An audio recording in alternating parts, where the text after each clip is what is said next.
તું ખાલી ફાસ્ટ મોશનમાં રાખી દે વાસા એડિટિંગ કરી એક વાર પછી કાઈ વાંધો તું એક બોલ વાર એમ કરી દે બદલો પછી લીધો. ક્યાં વાત થઈ એ ચાલો નથી લેવો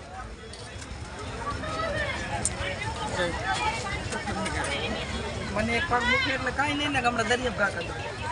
દુખે આટલાથી બોલાય એટલે તેને ખબર પડે નહીં ચાલે એ આમ તો જો હાય હાય એમ નો કરો તમે ઘાંઘા નો થાવ. બોલ એ ટેબલ ભાંગી દી દેવા દે ને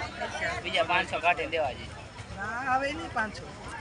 શું કરવાનું 500 રૂપિયા ના આવે 30 રૂપિયા શું કરવાની માં શું હાલો આપણો બીજો ઓર્ડર આવે છે હું અહીંયા પંકજ આપણો બીજો ઓર્ડર આવે છે રવાના થઈ ગયો એક આંડો આયા ને નિલેશ કેટલી ડિશ કમ્પ્લીટ થઈ જો તો ખરા ટાઈમ થાય ને